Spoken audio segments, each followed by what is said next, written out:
اللہ رب العزت نے کلام حمید کے اندر بندوں کے سوالات کے کچھ جوابات دیے، اور اگر آپ قرآن پاک کا پورا اسلوب اٹھائیں تو آپ کو یہ بات ملے گی، یسألونک عن الروح قل الروح من امر ربی۔ پیارے حبیب آپ سے پوچھتے ہیں کہ روح کیا ہے، آپ کہہ دیں روح میرے حکم میں سے ایک چیز ہے، آپ کہہ دیں یسألونک عن الشہر الحرام قتال فیہ قل قتال فیہ۔ آپ سے پوچھتے ہیں حرمت والے مہینوں کے اندر قتال کرنا، جنگ کرنا کیسے ہے، آپ ان کے سوال کا جواب دیں۔ کس کو کہہ رہا اللہ؟ رسول اللہ صلی اللہ علیہ وسلم کو، کہ آپ ان کو کہہ دیجئے یسألونک عن المحیض قل هو اذن۔ آپ سے حیض کے بارے میں پوچھتے ہیں، آپ ان کو یہ کہہ دیجئے یسألونک عن الاہلہ۔ آپ سے چاند کے بارے میں پوچھتے ہیں، قل ہی مواقیت للناس۔ آپ ان کو بتا دیجئے کہ یہ لوگوں کے لیے اللہ تعالیٰ نے ایک گھڑی بنائی ہوئی ہے۔ یسألونک عن الانفال۔ آپ سے انفال کے بارے میں پوچھتے ہیں، قل الانفال للہ۔ آپ کہہ دیجئے انفال اللہ اور اس کے رسول کے بارے میں۔ یسألونک عن الجبال۔ آپ سے پہاڑوں کے بارے میں پوچھتے ہیں، قل آپ کہہ دیجئے۔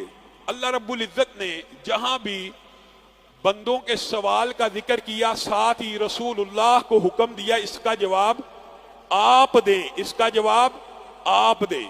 یسألونک عن الساعۃ ایان مرساها قل انما علمها عند ربی۔ ان کو کہہ دیجئے اس کا علم قیامت کا اللہ کے ہاں ہے۔ جب بھی بندوں کے سوال کا اللہ رب العزت نے کلام حمید میں ذکر کیا، لا محالہ طور پر اس کا جواب کس سے دلوایا؟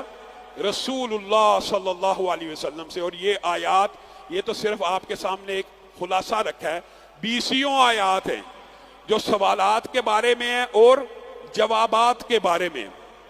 ایک جگہ پورے قرآن پاک میں آپ دیکھ کے حیران رہ جائیں گے، پورا قرآن پاک بھرا ہوا یسألونک یسألونک قل قل قل، آپ کہہ دیجئے۔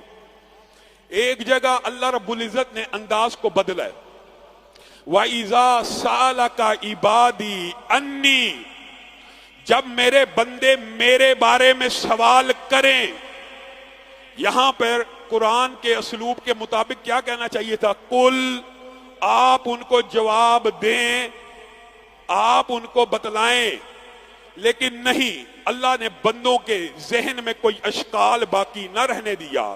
وَإِذَا سَأَلَكَ عِبَادِي أَنِّي، پھر درمیان سے کل کا لفظ بھی کاٹ دیا اور کیا کہا؟ انی قریب۔ وَإِذَا سَأَلَكَ عِبَادِي أَنِّي فَإِنِّي۔ اللہ کیا کہہ رہا ہے؟ جب میرے بندے میرے بارے میں سوال کرے تو میں قریب ہوں۔ مولوی کیا کہہ رہا ہے؟ اللہ کہہ رہا ہے میں قریب ہوں، مولوی کہہ رہا ہے نہیں اللہ دور ہے۔ اللہ کہہ رہا ہے میں قریب ہوں، نہیں نہیں وہ دور ہے، اس کو سیڑھی کی ضرورت ہے، واسطے کی ضرورت ہے، وسیلے کی ضرورت ہے، ذریعے کی ضرورت ہے، طریقے کی ضرورت ہے۔ ایک پوڑی، ایک گھوڑی، ایک وزیر، ایک بادشاہ کی مثالیں موجود ہیں۔ وَإِذَا سَأَلَكَ عِبَادِي أَنِّي فَإِنِّي قریب، میں قریب ہوں۔ مولوی کہہ رہا نہیں نہیں دور ہے، میں قریب ہوں۔ اللہ کہہ رہا میں قریب ہوں، مولوی کہہ رہا نہیں نہیں دور ہے۔ کس کی مانی جائے گی؟ اجیب دعوت الداعی اذا دعان۔ اللہ تعالیٰ نے بھی سمجھانے میں کوئی کسر نہیں چھوڑی۔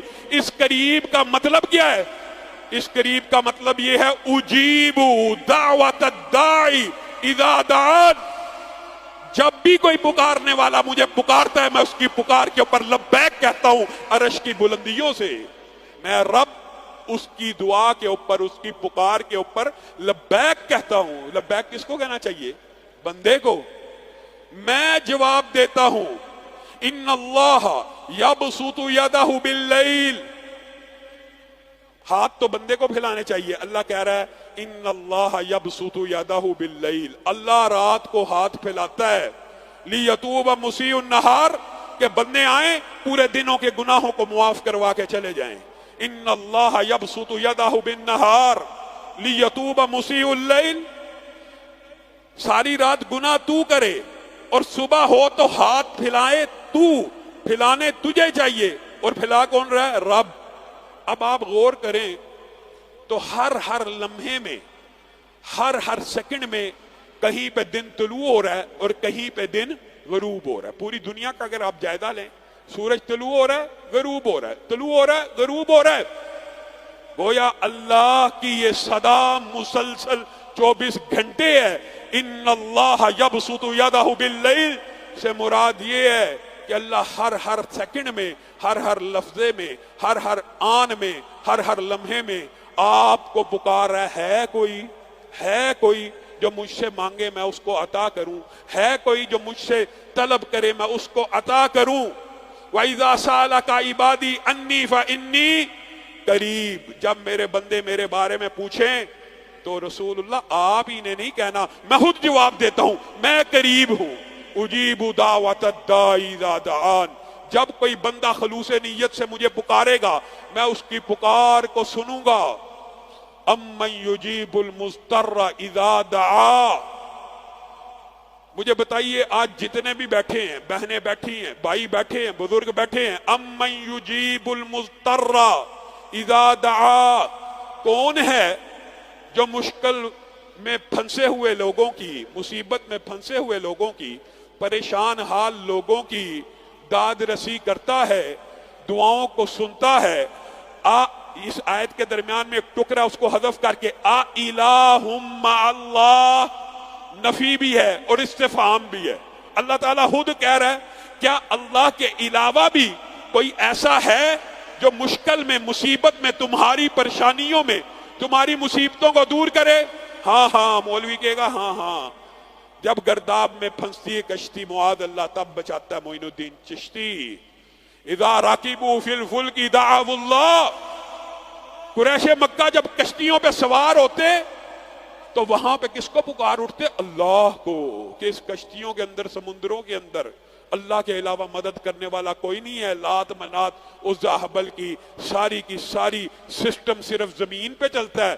جب ہم تریوں میں تیرتے ہیں، ان طریق راتوں میں جہاں رستوں کا پتہ نہیں، ستاروں کے ذریعے مختلف اینگلز اور آئیڈیاز کے ذریعے ہم سفر کرتے ہیں، یہاں پہ اگر کشتی گرداب میں پھنس جائے تو کون بجاتا ہے؟ ایک اللہ۔ کس کا عقیدہ ہے؟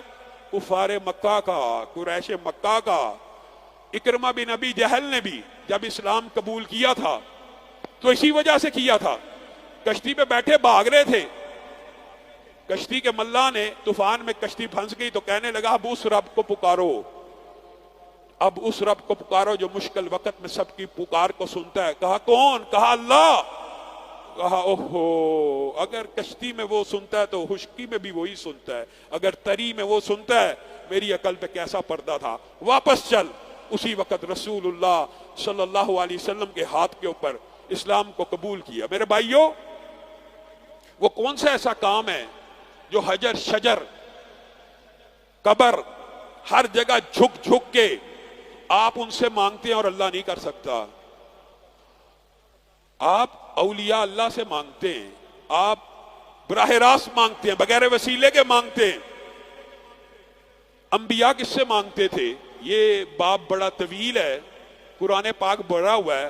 زکریا نے جب بن موسم کے مریم کے پاس پھل دیکھے تھے تو وہاں پہ ہنالک دعا، وہاں پہ زکریا نے دعا کی۔ ہائے، نبی اور پیغمبر اور رسول ہے، آپ ولیوں سے اولاد مانگتے ہیں، یہ پیغمبر اور رسول ہے، یہ کس سے اولاد مانگ رہا ہے؟